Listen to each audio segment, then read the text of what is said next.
and welcome back to Revoluvra, where I talk about my passion for books. And today I'm going to do something a little bit different. I just recently saw Where the Crawdads Sing in the movie theaters a few nights ago, and I have some thoughts. So I'm going to do this video in two parts. The first part, I am going to talk about just a review of the movie, strictly the movie itself. And then the second part, I'm going to talk about the movie as it compares to the book. Before I launch into my reviews, I just want to say that I've only been to 2 movies in the theater this year.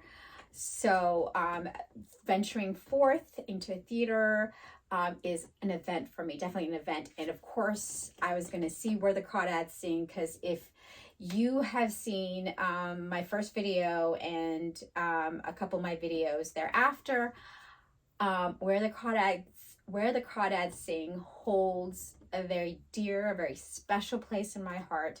It is the book that broke my 2 years, 9-month reading slump. I was really excited to see this movie. So the second part, because I will be talking about how the movie compares to the book, there will be some spoilers. So if you haven't read the book, you might want to skip that part or skip to the very end, where I kind of sum up like, the gist of how I feel. So the movie review, how I felt, what did I love about the movie? I'm going to start off with what I loved about the movie. It opens with these breathtaking shots of the what stands in for the North Carolina marshes, where the book is set, and it's actually filmed in Louisiana, I think. But anyway, the sweeping shots of the marsh and the wildlife. And there's this crane that flies in, just, it's beautiful, breathtaking. I love those shots. And the cinematographer and the director really took their time to establish the setting. And, so when you're going into the movie, you see these, you think, oh, it's going to be beautiful. And it is beautifully shot. Beautiful setting, cinematography, perfect.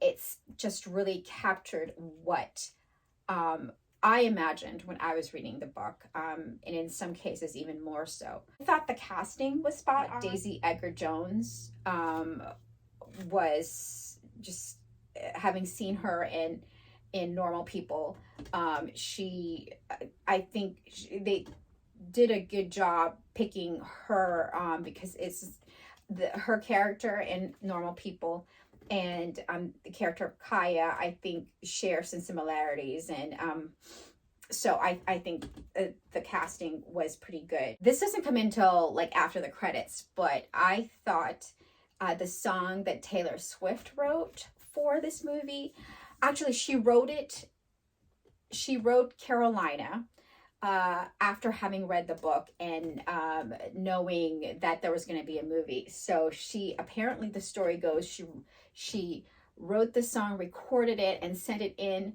as they were making the movie, saying, maybe you can use this. And it is just a spectacular song. It is a song that is just so, if you didn't know what the story was about, you would immediately get the gist, the essence, the very guts and the heart of what the story is going to be about. It instantly transports you into this mood, this the setting, and what you're in for. It's kind of like the first time I heard it, which was before the movie, because I'm kind of a Swiftie, and I just was devouring all things Where the Crawdads Sing. It just raised the hairs on my arms, encapsulates the wildness, the mystery, the mystical power of this story. That's what I loved about the movie. Now, here are my criticisms. I think that to have better served the story, the director and screenwriter should have made some more artistic choices. it would have just kind of gripped and like serve the story better.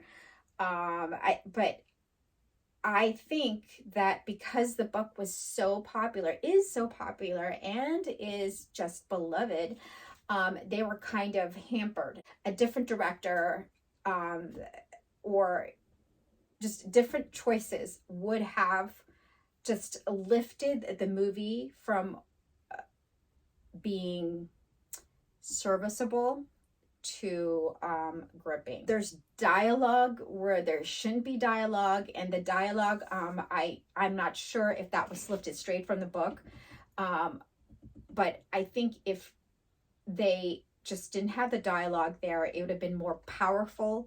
There have been scenes that have been more powerful without the dialogue or different dialogue. It's like there's the maxim or the saying. There's the saying, show don't tell, that works well with books, and it works really well with movies. Like I said, Daisy Edgar Jones was cast well, but I don't think she was directed well. I don't know if that makes sense. I mentioned Normal People. I mean, in Normal People, she plays, the rebellious outcast, and you could not take your eyes off of her. She was that magnetic, of an actress. I didn't get as much a sense of that in this movie. I think she was, again, it's like, I think the director and the screenwriter could have made different choices, and they didn't use her to her full potential. The child actress who plays Kaya, perfect. She was awesome. You could not fault her. I could not find fault with her performance. I was in tears for most of her screen time. She did that really well. Daisy, this has to do, I think, with maybe makeup and all that. It's like she looked perfect.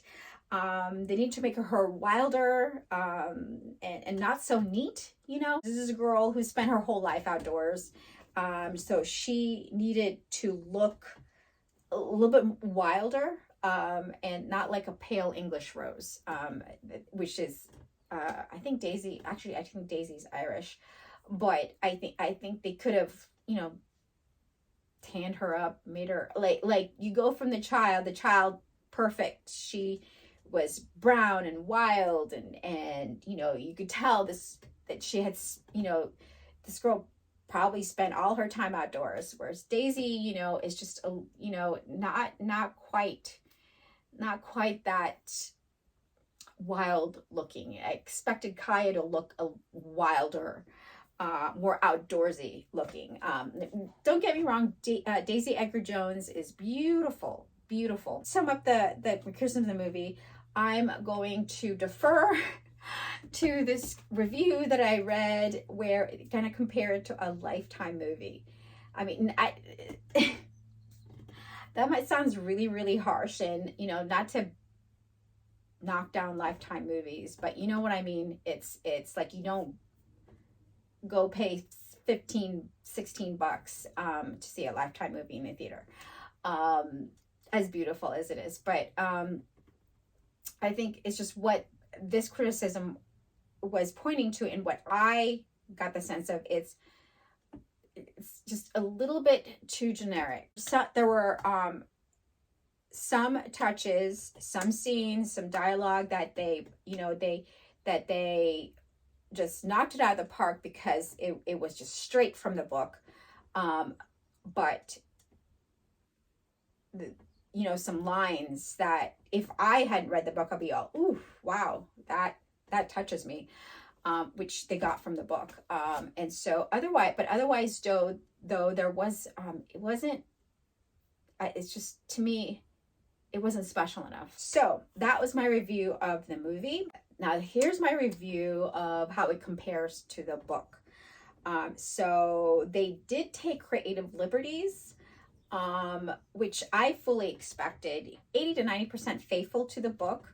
There were scenes that in the movie that did not occur in the book, and characters that were in the book that were in the movie, which you kind of you can't be 100% faithful. I mean, you're trying to fit a movie into a watchable, coherent, entertaining 90 minutes to 2 hours, and so you gotta leave some stuff out, or change some things or condense some things. And like, there was never a confrontation. Here comes this point. There was never a confrontation between Tate and Chase like they did in the movie.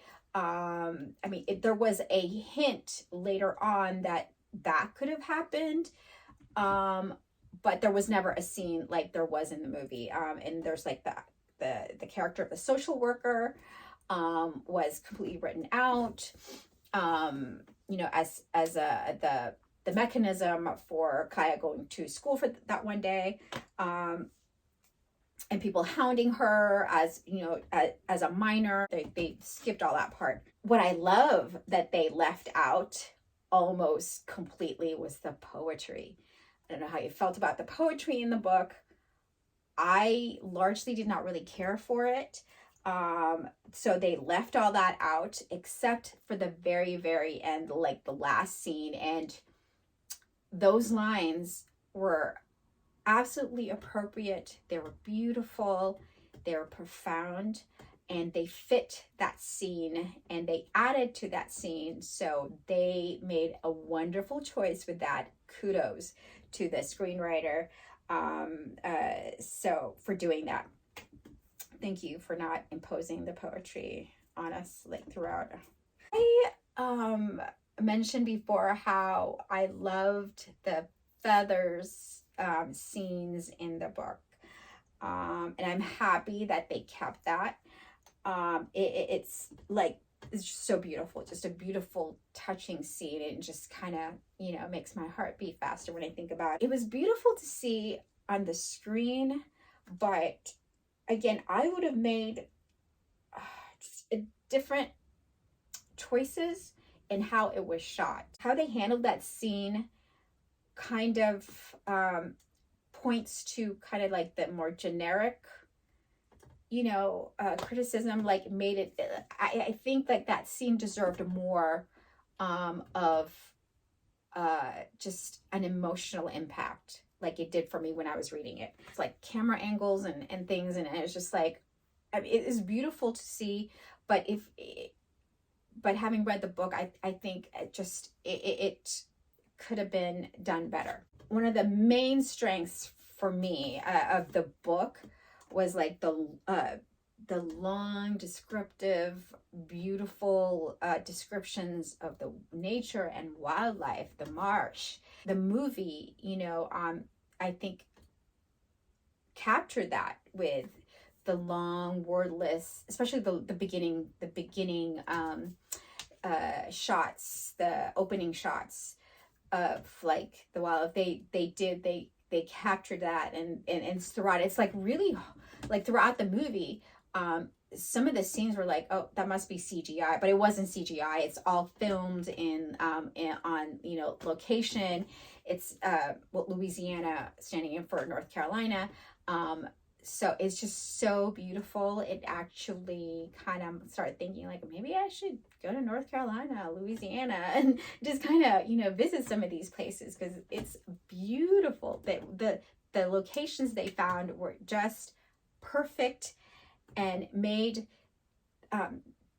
what was in my head already from the book even more magical. Very beautiful. So they did a great job with conveying that.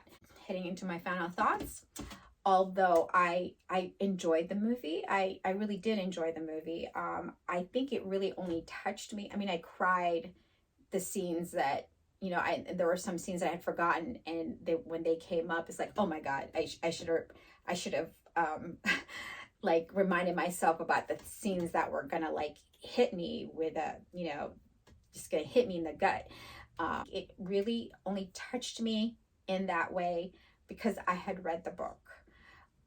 If you haven't read the book, I don't know if you would like it as much. I don't think it will affect you the way reading the book would affect you. To put it in other words, if I saw the movie first, it would not have compelled me to read the book, which would have been a tragedy, which would be a tragedy. So if you're got this far, I would say it's like read the book. If you haven't read the book, read the book anyway. Read the book.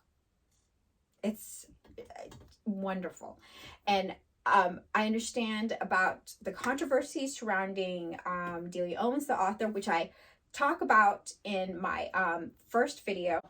My final thoughts. This is probably going to be controversial, but I think the most faithful, the truest adaptation of Where the Crawdads Sing, it lies with Taylor Swift's Carolina.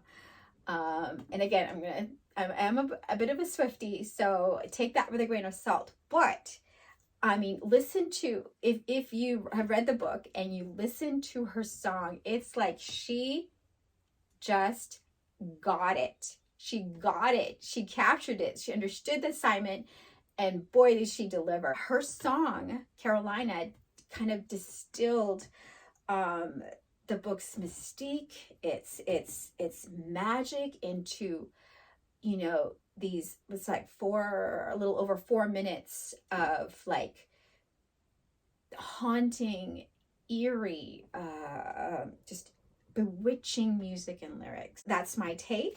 Let me know what you think. Let me know what you think, first of all. I want to know what you thought of the movie. If you haven't seen the movie, you're gonna go see the movie. Don't let me discourage you, first of all. This is just me. I read some reviews and they kind of prepared me so that I wasn't gonna take my stratospheric expectations and then go in the movie and it's like, what? So it just kind of prepared me. And so I think I enjoyed it all the more because I was kind of prepared to not enjoy it so much, if that makes sense. Let me know if you're gonna see the movie, what you thought of it. If you did see it, how it compares to the book, if you read the book, I would love to know. And what do you think of Carolina by Taylor Swift? If you're a Swift hater, if you're a Taylor Swift hater, you can let me have it in the comments as well. Just let me know. I would love to hear from you. So with that, I will end this video here. I will ask you to subscribe, like, and comment below. I hope you find a really good book, a great book, and happy reading. Bye.